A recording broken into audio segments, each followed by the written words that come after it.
मुझे जब बात करने के लिए कहा जाएगा तो ज़रूर करूँगा। मैं तो प्रार्थना तो कर ही सकता हूँ, चरणों में शीश झुका सकता हूँ, निवेदन कर सकता हूँ और वह निवेदन किया हूँ।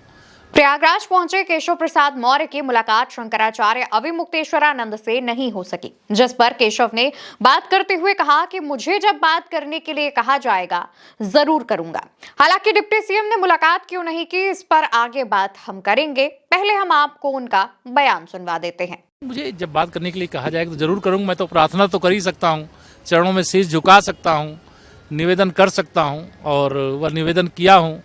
और आगे भी मैं निवेदन यही करता हूँ कि जो भी विरोध है उसको समाप्त करके और संगम में स्नान करके और जो एक संदेश अनुकूल जाना चाहिए वो देने की कृपा करें, ऐसी मैं प्रार्थना करता हूँ। दोस्तों, डिप्टी सीएम केशव प्रसाद मौर्य का कहना है कि मैं प्रार्थना तो कर ही सकता हूं, उनके चरणों में शीश झुका सकता हूं, निवेदन कर सकता हूं और कर रहा हूं। केशव प्रसाद मौर्य ने लगातार बार बार यही बात कही, जिसके बाद स्वामी अविमुक्तेश्वरानंद ने कहा, अगर केशव मौर्य का बस चलता तो वो कब का हमें नहलाकर चले गए होते। उनको डांटा जा रहा है, यहाँ आने नहीं दिया जा रहा है। एक समझदार नेता को दबा दिया गया। हालांकि ये पहली बार नहीं है जब डिप्टी सीएम ने कुछ इस तरह की मांग की हो। इससे पहले भी उन्होंने शंकराचार्य अविमुक्तेश्वरानंद से कहा था कि जिन्होंने भी उनका अपमान किया है उन पर एक्शन लिया जाएगा। वहीं प्रयागराज जाने के बाद भी केशव मौर्य ने शंकराचार्य अविमुक्तेश्वरानंद से मुलाकात नहीं की। इस पर पत्रकारों ने जब केशव प्रसाद मौर्य से सवाल किया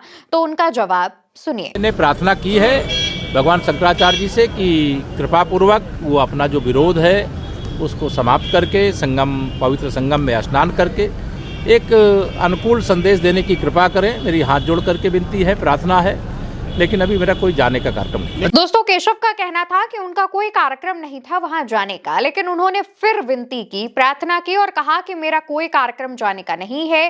इसके बाद जब पत्रकारों ने सवाल किया कि अधिकारी भी नहीं पहुंच रहे हैं, जिस बात पर अविमुक्तेश्वरानंद भड़के हुए हैं, तो इस पर केशव प्रसाद मौर्य कहते हैं, जो भी होगा उसके लिए हम लोगों ने कहा था उसकी जांच करा करके जो होगा समाधान उसका निकाला जाएगा, लेकिन यह अभी जाने का मेरा कोई कार्यक्रम नहीं है। लेकिन मेरी प्रार्थना पुनः है कि अगर विरोध को समाप्त करके वह संगम स्नान कर लेंगे तो एक बहुत अच्छा संदेश जाएगा, ऐसी मेरी पूज्य शंकराचार्य जी महाराज से प्रार्थना। दोस्तों, केशव प्रसाद मौर्य लगातार ये दोहरा रहे थे कि उनका वहां जाने का कार्यक्रम नहीं था। इस दौरान वो लगातार शंकराचार्य को पूज्य बता रहे थे, शंकराचार्य से विनती कर रहे थे, अपील कर रहे थे कि वो संगम में जाकर के स्नान कर लें। वहीं इससे पहले उन्होंने कहा था कि मुझे जब बात करने के लिए कहा जाएगा जरूर करूंगा। इस पर सवाल उठ रहे थे कि आखिर केशव को कौन वहां जाने से रोक रहा है। बताया जा रहा है कि इसकी वजह सरकार का अधिकारी राज है। सूत्र बताते हैं कि केशव की इच्छा पहले ही रोज अधिकारियों पर कार्यवाही करने की थी, लेकिन हट में डूबी सरकार तैयार नहीं हुई। इसलिए केशव ने शंकराचार्य के प्रति श्रद्धा और आस्था की बात तो कही, लेकिन योगी आदित्यनाथ पर मुखरता से कुछ नहीं कहा और ना ही योगी आदित्यनाथ जिस तरीके से शंकराचार्य पर बयान दे रहे हैं, इस मसले को सुलझाने की बजाय इसको बढ़ावा दे रहे हैं, उस पर केशव कुछ नहीं कहते हैं। वहीं केशव से जब सवाल किया गया कि वो आपको सीएम बनाने की मांग कर रहे हैं, तो इस पर केशव उन्हें संत बताते हैं। कहते हैं कि वो बहुत बड़े संत हैं, वो तो जगत गुरु शंकराचार्य हैं। उन्होंने जो बात कही है इस पर कोई टिप्पणी करूं वो मर्यादा के अनुकूल नहीं है। मीडिया रिपोर्ट्स के माने तो डिप्टी सीएम ने कहा है कि स्वामी अविमुक्तेश्वरानंद राजनीतिक व्यक्ति नहीं है, वो एक संत हैं और उनकी भावनाओं का सम्मान किया जाना चाहिए। अगर वो किसी को मुख्यमंत्री के रूप में देखना चाहते हैं तो हम उनकी भावना को सम्मान करते हैं।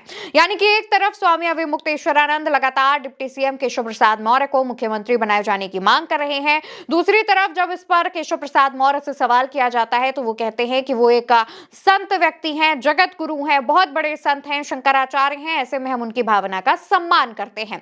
यानी कि बहुत कुछ जो है वो इस पूरे मामले पर चल रहा है। दूसरी तरफ हम देखें तो केशव प्रसाद मौर्य बीते दिन प्रयागराज जाते हैं। कयास लगाए जा रहे थे कि हो सकता है कि वो अविमुक्तेश्वरानंद के शिविर में जाएं और उनसे माफी मांगे, लेकिन ऐसा कुछ नहीं हुआ, जिसके बाद चर्चाएं चलने लगी कि क्या योगी आदित्यनाथ ने केशव प्रसाद मौर्य को वहां जाने से मना किया या फिर उन पर प्रेशर बनाया कि वो वहां ना जाएं। हालांकि इसको लेकर के तमाम लोग अपनी अपनी प्रतिक्रियाएं दे रहे हैं, लेकिन दूसरी तरफ लगातार बार बार योगी आदित्यनाथ शंकराचार्य को कालनेमी बता रहे हैं या फिर उन पर बयानबाजी, टीका टिप्पणी कर रहे हैं, लेकिन केशव प्रसाद मौर्य उन्हें बहुत बड़ा संत, जगत गुरु शंकराचार्य बता रहे हैं। यानी ये चीजें ये दिखाती हैं कि भारतीय जनता पार्टी कैसे दो गुटों में बट गई है और दूसरी तरफ अविमुक्तेश्वरानंद के नाम पर हुआ यह विवाद अब लगातार बढ़ता जा रहा है। कहा जा रहा है कि इस विवाद से यूपी की राजनीति में हलचल काफी तेज है और आगे आने वाले दिनों में बदलाव भी देखने को मिल सकते हैं। फिलहाल जिस तरीके से केशव प्रसाद मौर्य और शंकराचार्य अविमुक्तेश्वरानंद एक दूसरे को लेकर के काफी सॉफ्ट पड़ते नजर आ रहे हैं और एक दूसरे को लेकर के विनती कर रहे हैं, अपील कर रहे हैं, इस पूरे मामले पर आप क्या कहना चाहते हैं? आपको क्या लगता है? इसका जवाब कमेंट सेक्शन में दीजिएगा और साथ ही चैनल को सब्सक्राइब करिएगा। नमस्कार।